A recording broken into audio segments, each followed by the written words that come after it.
नमस्कार, मैं अमित। आप देख रहे हैं लाइव पब्लिक। प्रधानमंत्री नरेंद्र मोदी आज बिहार दौरे पर थे। इस दौरान प्रधानमंत्री नरेंद्र मोदी ने आज करीब 13,000 करोड़ रुपए के विकास परियोजनाओं का शिलान्यास व लोकार्पण किया। प्रधानमंत्री ने जिन 13,000 करोड़ रुपए का विकास कार्यों का शिलान्यास व लोकार्पण किया है, इसमें rail, road, ethanol plant, city gas supply, LPG gas जैसी अनेक परियोजनाएं शामिल है। प्रधानमंत्री ने कहा, आजादी के बाद दशकों से बिहार में एक बहुत बड़ी चुनौती रही है यहां से युवाओं का पलायन। जब बिहार में गुंडा राज आया तब यह पलायन और ज्यादा बढ़ गया। गुंडा राज लाने वाले लोगों ने सिर्फ और सिर्फ अपने परिवार की चिंता की है। बिहार के लाखों बच्चों का भविष्य दांव पर लगा दिया है। प्रधानमंत्री ने कहा है, ये वो भूमि है जिसने भारत की आजादी की लड़ाई में नए प्राण फूके हैं, नई चेतना का संचार किया है। इसी धरती ने मोहनदास जी को महात्मा गांधी बना दिया। प्रधानमंत्री नरेंद्र मोदी आज बेतिया में कार्यक्रम को संबोधित कर रहे थे। प्रधानमंत्री ने कहा, एनडीए की डबल इंजन सरकार का प्रयास है कि बिहार के युवा को यहीं बिहार में नौकरी और रोजगार मिले। प्रधानमंत्री नरेंद्र मोदी ने कहा है, आपके सामने वो व्यक्ति है जिसने बहुत छोटी आयु में घर छोड़ दिया। बिहार का कोई भी व्यक्ति किसी भी राज्य में रहे लेकिन छठ पूजा दीपावली पर घर जरूर लौटता है। मेरा कौन सा घर है जहां मैं लौटूं? मेरे लिए तो पूरा भारत ही मेरा घर है। हर भारतवासी मेरा परिवार है। इसलिए आज हर भारतीय कह रहा है, हर गरीब और हर नौजवान कह रहा है, मैं हूं मोदी का परिवार। इस बीच प्रधानमंत्री नरेंद्र मोदी ने आरजेडी और कांग्रेस पर तीखा प्रहार किया है। प्रधानमंत्री ने कहा है, एक तरफ नया भारत बन रहा है, वहीं दूसरी तरफ आरजेडी और कांग्रेस और इनका इंडी गठबंधन अभी भी 20वीं सदी में दुनिया में जी रहा है। एनडीए की सरकार कह रही है हर घर को सूर्य घर बनाना चाहते हैं, लेकिन इंडी गठबंधन अभी भी लालटेन के लौ के भरोसे है। प्रधानमंत्री ने कहा, जब तक बिहार में लालटेन का राज रहा तब तक सिर्फ एक ही परिवार की गरीबी मिटी, एक ही परिवार शुद्ध हुआ। आज जब यह सच्चाई मोदी दुनिया को बताता है तो लोग मोदी को गाली देते हैं। भ्रष्टाचारियों से भरे इंडी गठबंधन का सबसे बड़ा मुद्दा है कि मोदी का परिवार नहीं है।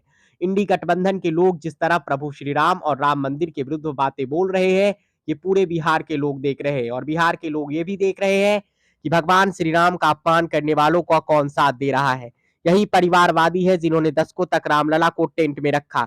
यही परिवारवादी है जिन्होंने राम मंदिर न बने इसके लिए जी तोड़ कोशिश की। ये बातें प्रधानमंत्री ने कहा। इस बीच डिप्टी सीएम सम्राट चौधरी ने कहा, प्रधानमंत्री नरेंद्र मोदी के आशीर्वाद से जिस तरह डबल इंजन की सरकार बिहार में बनी है, आज हमने देखा है कि केवल 5 महीने में, माफ कीजिएगा 5 दिनों में 65 लाख लोगों को आयुष्मान कार्ड से जोड़ने का काम किया गया है। सम्राट चौधरी ने यह भी कहा है कि 2024 में आप 400 पार करेंगे। इसका सपना भी बिहार की जनता साकार करने की कोशिश करेगी।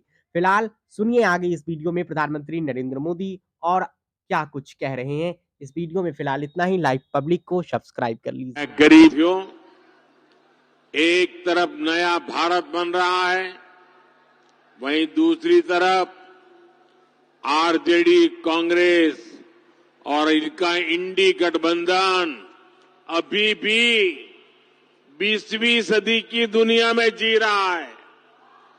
एनडीए की सरकार कह रही है कि हम हर घर को सूर्य घर बनाना चाहते हैं।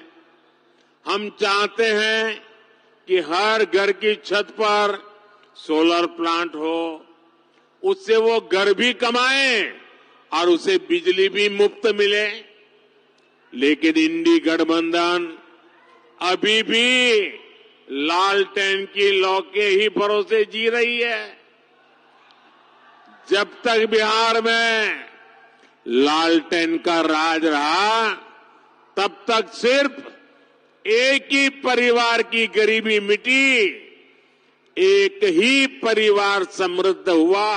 साथियों, आपके सामने वो व्यक्ति है जिसने बहुत छोटी आयु में घर छोड़ दिया था।